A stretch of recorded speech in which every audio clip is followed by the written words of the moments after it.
Hello and welcome to Stop Let's Team Up My Legion Adventure number 73, and we will be covering Action Comics 380 and 381. Two more of these little short stories, which I am finding I'm kind of digging more than I had wanted to complain about some of the later adventure stuff, which was, just not my cup of tea.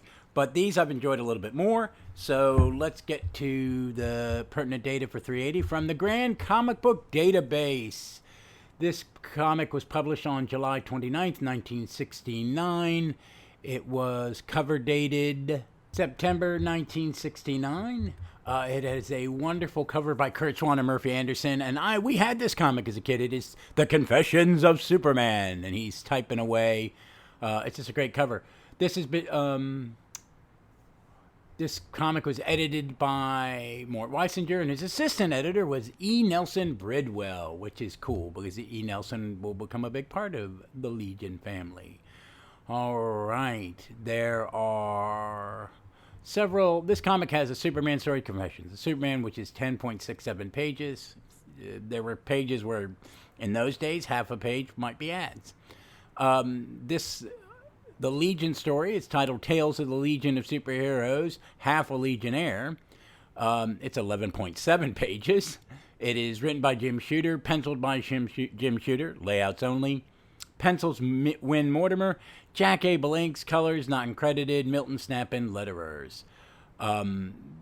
Roll call is Dual Damsel, Bouncing Boy, Mon-El, and a character named Lam-Nor, who I have no idea why he's listed as a Legionnaire. When Dual Damsel sends one of herself on an extended mission, it seems to return with its own personality. But it is really just a result of proximity to the power of the hero she met on the mission. This comic has been reprinted in Superman Super Comic in Australia, in Italian, Superboy, it looks like. Legion of Superheroes Archives Volume 9, which is where I read it. Showcase presents Legion of Superheroes number 4. And Legion of Superheroes Silver Age Omnibus number 3. So, what did I think of this comic? I really enjoyed it. This is where we're in this era where we're going to see, I guess, the second stringers, the minor leaguers, whatever you want to call them, some of the characters that weren't always prominent. And I was going through the archive, and most of these stories only have 3 or 4 members in them, and I kind of like that. That's one reason I'm liking them. They're short, little, sweet stories about certain characters. And what I also like about it is a Dual Damsel, Bouncing Boy story that really is kind of building on their relationship, and I love it. The art, again, Jack Abel inks, it's taking me out. Just takes me out. But I think Win Mortimer's pencils are I'm enjoying them a little more, I understand them a little more. The color palette is weird, but it's okay. These are really these are 4-color comics, man. Meaning they only had 4 inks and they mixed and matched them, so they use a lot of solids because there wasn't a lot of way of doing texture and stuff like that yet. But it's good. This is a great little story. You see Dual Damsel and Bouncing Boy holding hands, and it's about them talking. And to say that she sent one of herself off on a mission was kind of weird. But then she comes back, this other body comes back with a fiancé called Lam-Nor, who is a hero, and he has superpowers. They merge back, and she starts remembering things. And how she was saved by Lam-Nor. And how she fell in love with him. And her 2 personalities are fighting. And her regular personality runs to Bouncing Boy, and they notice that something's happening on the monitor screen. And again, I think the images on this monitor screen on page 8 is where Giffen and Levitz got Interlac type, we will get in the 80s, which I love. And they just had the invention. They battle Lam-Nor and the other part of her body, and it comes to a standstill because the body of Dual Damsel, who was falling in love with Lam-Nor, She's the aggressive one. She's the mean one. And so she tells Lam-Nor to kill Bouncing Boy, and he goes, I cannot kill, not even for her. What? Says Bouncing Boy. I'm sorry, my love. When I found my hyper-aura around my body, which gives me powers, had turned you evil, I should have said goodbye. But I loved you too much. So I humored you and even stole you for vainly hoping you'd return to normal. But I cannot kill. I must leave you for both our sakes. You will return to normal in a few days when the radiation will wear off, and you will be as you were and forget me, I hope. But I will remember what might have been. Farewell forever, my darling. And it's a little mushy and it's a little hokey, but I actually enjoyed it. It was a fun read. So, and I love Bouncing Boy and Dual Damsel. I really do. They're two of my favorite Legionnaires in a way. They are a big part in the background as supporting characters and the mom and dad of the Legion Academy in the future. They're the heart and soul.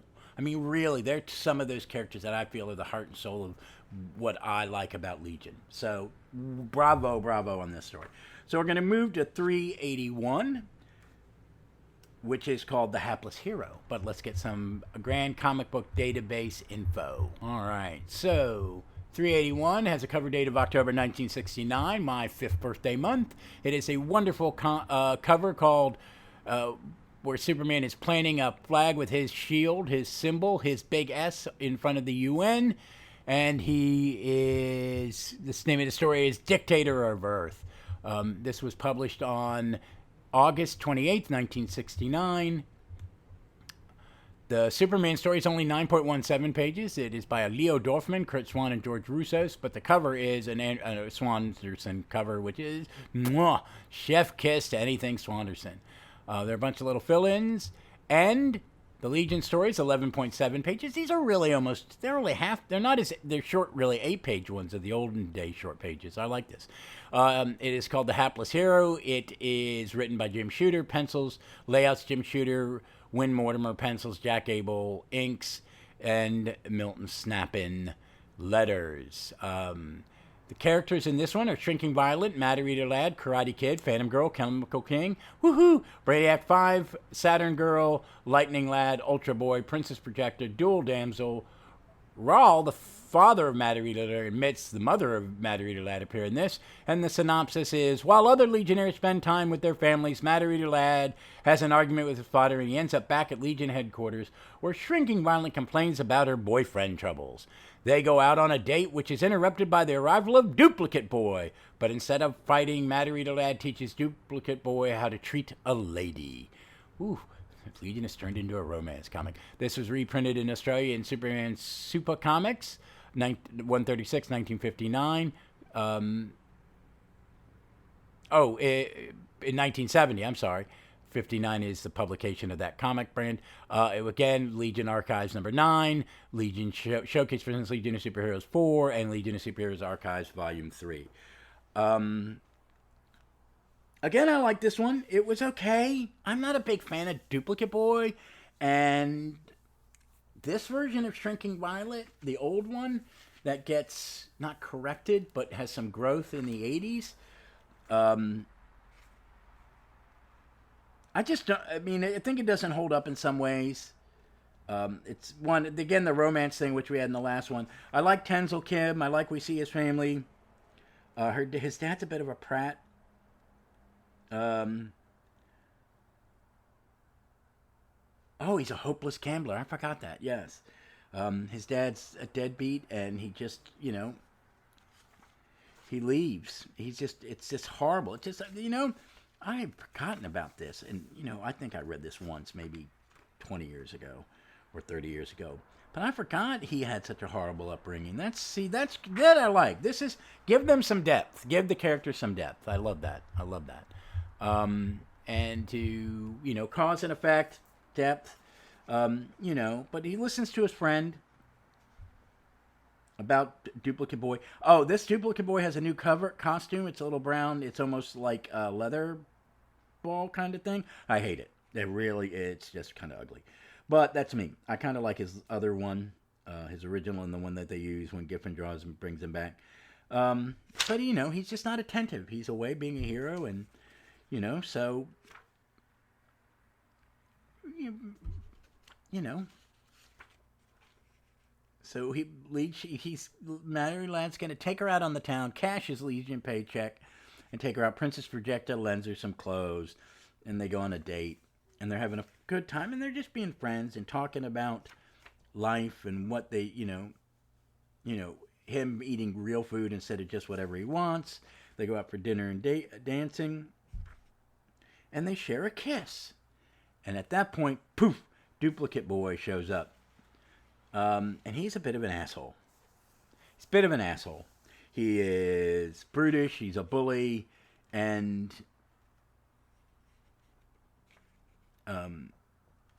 he just, and then he gets a talking to. He gets a talking to, a stern talking to by Matter Eater Lad. What's more, if Violet really loves you, nothing I can do will change her mind. On the other hand, if she wanted me, your clobbering me would only make her hate you. Fighting won't settle a blessed thing. I learned that last night, that you have to look life in the face. If it has some hard knocks for you, you stand up and take them. And then Duplicate Boy goes, the mighty Duplicate Boy defeated by words.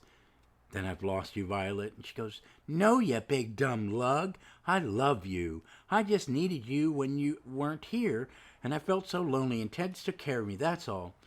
I was on a mission. I watched you with my telescopic vision and teleported here when I saw you kiss him. I'm sorry, I missed you. I missed our date, love. Forgiven? And then when next day at the headquarters, Tenzo gets a letter from his parents. My parents want me to come home. They see how wrong they were. They're going to change. Pop's given up gambling. How about that? I'm glad, Tenz. Happy. And your ABC after school special is now complete. It was a very simple comic written for tweens. And would I have liked this as a little kid? Maybe not. I'm not at 5. I wouldn't when I was a kid, but maybe at 9 or 10 when I made my brother and me, I'm really digging into comics. I would have found it a little icky, girly. Oh, girls, yuck. But it was okay. It was okay. It was not as good as the first one. I don't know why they would do the back-to-back kind of romance. 2 different kind of romance stories. I don't care about the Shrinking Violet Duplicate Boy relationship. It doesn't play a lot in my fandom, my love of Legion. I kind of like, I like Shrinking Violet a great bit.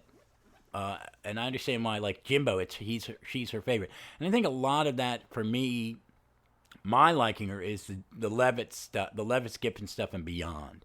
And how she's portrayed in Legionnaires, the reboot. She's a great character in that. And I don't mind her in the 3-boot.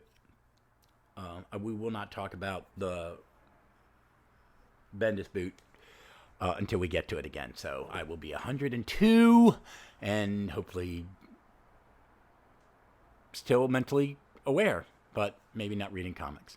All right, folks, that's it for this week. I wanted to do this quick before I go to work. I'm working crazy hours, but this is my mental health, guys. Just talking into a microphone. I really hope you're enjoying it. I wish I got more interaction. I wish I had more time to kind of interact on the interwebs, but my job is getting busier, more responsibilities, more pressure.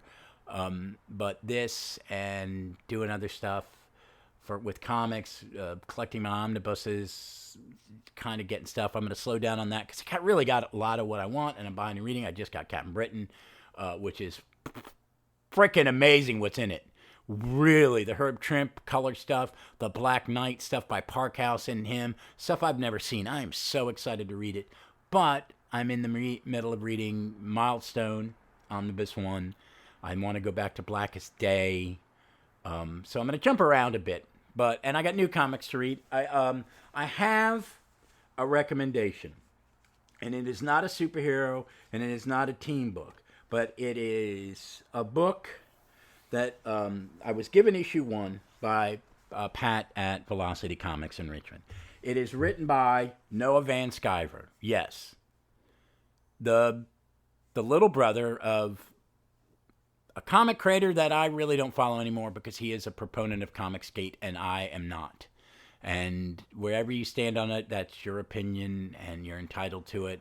I don't debate Comicsgate with people because I find it the ultimate form of, I personally find it the ultimate form of gatekeeping and this false ownership and fandom where what you created when I was 9 or 10 is mine. I'm possessive. It cannot change. It must always be the same, and no one else can join the club. And he's a misogynist. There's a level of misogynism that I just find unacceptable. Okay, so well, that'll be the last comment of Comic Gate. But Noah has written an autobiographical comic called Maple Terrace. It is, I don't know, is it self-published? It is drawn. It's little like a digest side, a little bigger. It's by Uncivlizedcomics.com is the publisher. He writes and draws it, and it tells his life in his home as a child. Is it funny? Yes. Is it engaging? Yes. Is it horrifically terrifying that this man went through this childhood? Yeah, it is. I think it's an amazing comic. It shines light on why, just on his childhood and how tough a childhood he had. And it's very honest and, it's told, people go, well, I don't know. It's his perception because it's art. He's telling his story, and I'm very engaged. It's got a very cartoony kind of underground comic feel, but it's about growing up very poor in a very dysfunctional family and trying to keep your head above water, and being lucky and not having to deal with that as a child, but having to deal with it. I'm from a big family, and there's some negative dynamics growing up in the 60s and 70s in my family, and being a military and moving around and all the stuff that was going on in the late 60s, early 70s into the 80s when I was a kid. And my family had some heavy-duty dynamics. All right, but nothing like this, and I just think it is incredible. It's called Maple Terrace. Issue 1 is called Theft, Lives, Poverty, and the second one is, in this smash issue, Doomsday. Check it out. I will put a link to Uncivilized Comics, and it on the website when I publish this, either later today or early tomorrow. It is Friday guess it's the 15th or 16th. It's the 15th. And this will go up either later today or tomorrow. So please check it out. Well, that's it. All right, guys. Be safe. Be smart. Please be kind to each other. Be kind to your siblings. And call a family member and tell them you love them. One of my older sisters called me, and her and her husband just had a nice rant about how, we need some better socialized medicine, and why are people who have full-time jobs having to go to food banks. But my politics, lefty as hell. All right, folks, read some comics.